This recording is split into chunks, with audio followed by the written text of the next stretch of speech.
Baik, Assalamualaikum warahmatullahi wabarakatuh. Perkenalkan nama saya Nidya Desa Prayogi dengan NIM 2077. Di sini akan menjelaskan laporan dari remedi kuis 1.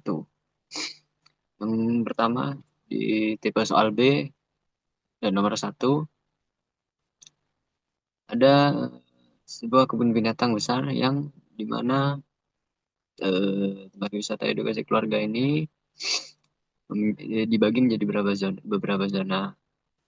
Ada zona mamalia, reptil, burung, dan akuatik.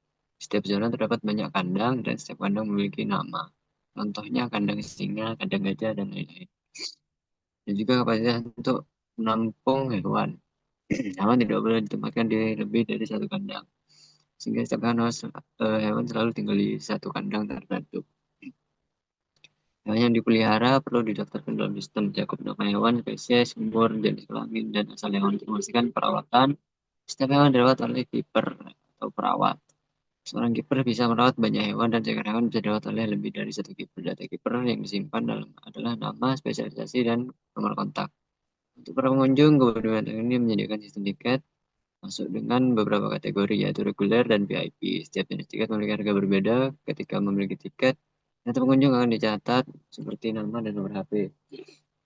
Oke, dari studi case di atas dibagi menjadi 3 poin, yakni identifikasi entity beserta atributnya, tentukan relasi sama gambar IRD. Oke, untuk yang pertama, yang A, ada zona. Entity zona ini atributnya ID zona sebagai primary key dan juga nama zona dan keterangan. Seperti keterangan yang dimaksud ini seperti ini. Zona reptil, burung, akuatik. Terus yang kedua ada entity kandang dengan atribut ID kandang sebagai primary key dan nama kandang, lalu ada kapasitasnya. Dan juga ada ID zona sebagai foreign key yang diambil dari ID zona, dari entity zona. Selanjutnya ada entity hewan, ada atributnya ada ID hewan sebagai primary key dan juga nama hewan, spesies, umur, jenis kelamin, asal, dan juga ID kandang sebagai foreign key dari entity kandang. Yang keempat ada keeper, di mana atributnya ada ID keeper sebagai primary key dan nama keeper, spesialisasi, dan juga nomor kontak.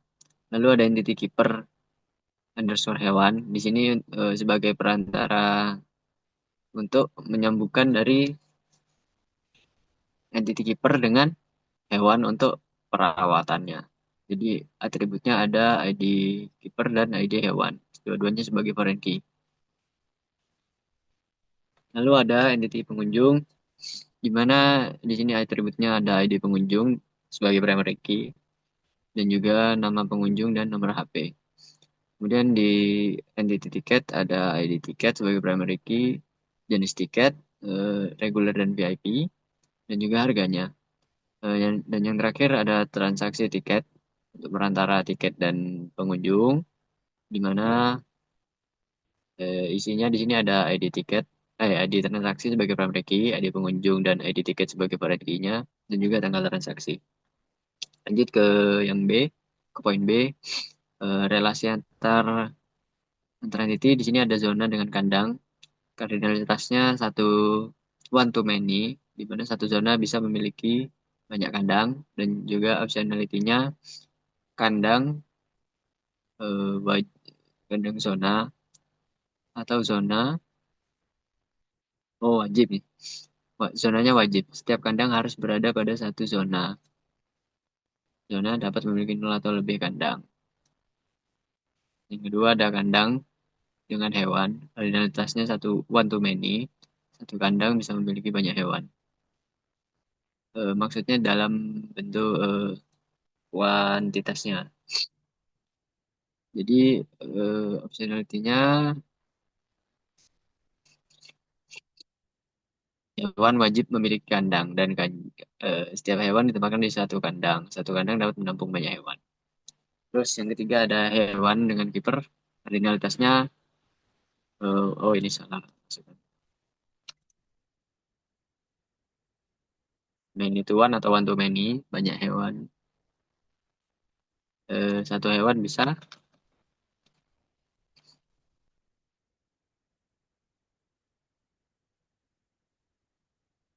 bisa dirawat oleh banyak kiper. Optionality-nya, seekor hewan eh, bisa saja belum memiliki kiper daftar. Jadi relasi hewan dan kiper bersifat opsional. Terus sebaliknya, seorang kiper bisa saja belum merawat hewan. Akhirnya optionality-nya opsional semuanya. Implementasi, oh ya, eh, tadi sebagai ini ya perantaranya. Melalui tabel kiper underscore hewan. Lalu yang keempat ada pengunjung dan juga transaksi tiket. Kardinalitasnya one to many, satu pengunjung bisa melakukan banyak transaksi tiket. Optionality-nya wajib transaksi tiket. Setiap transaksi tiket harus dikaitkan dengan data pengunjung. Lalu yang terakhir ada tiket dan transaksi tiket. Cardinality-nya one to many. Satu jenis tiket bisa memiliki bisa tercantum di dalam banyak transaksi tiket. Optionality-nya transaksi tiket dengan tiket itu sama-sama wajib. Setiap transaksi mencatat jenis tiket yang dibeli.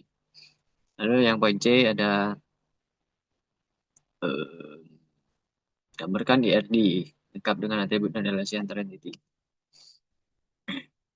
Di sini di zona dengan kandang sudah tercantum ya eh, entity kandang many entity zona one to many dengan entity kandang, lalu kandang dengan hewan, entity kandang one to many dengan entity hewan, hewan dengan kiper.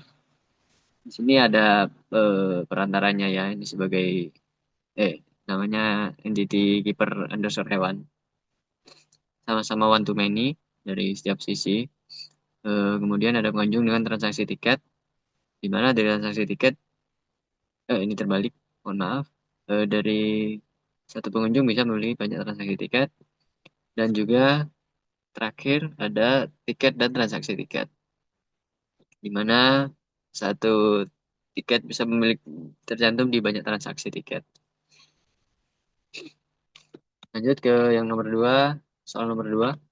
Di sini ada data dari sebuah klinik kesehatan, eh, di mana dokter-dokter di sini melayani pasien sesuai kebutuhan dan juga mencantumkan obat-obat dan juga eh, layanan yang dilakukan saat itu, beserta dengan harga obat yang diberikan dan juga total harganya. Tapi struktur tersebut masih belum terorganisir dengan baik. Dan kita disuruh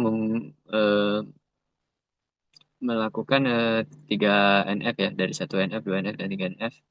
Oke, yang pertama di 1 NF, kita menghilangkan multi value dan redundannya. Yang di atas itu ada satu tabel, 2 jenis obat sama 2 harga. Jadi kita pisahkan. Nah, ini sebenarnya jadi satu, cuma kepisah aja di sini. Terus yang 2 NF, atribut non key harus bergantung pada primary key. Nah, seperti ini di sini kita pisah-pisah lagi menjadi beberapa entity. Itu 2, 3, 4, 5, 5 entity. Semuanya bergantung pada primary key-nya.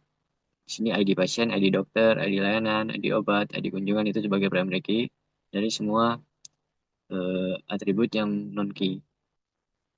Atribut 3NF non transitif dependensi, dan dari 2NF yang kita buat dan yang saya buat di atas sudah memenuhi eh, 3NF ini.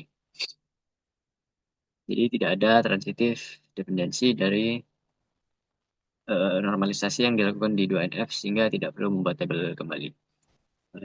Segitu saja, sekiranya segitu saja dari saya. Terima kasih. Assalamualaikum warahmatullahi wabarakatuh.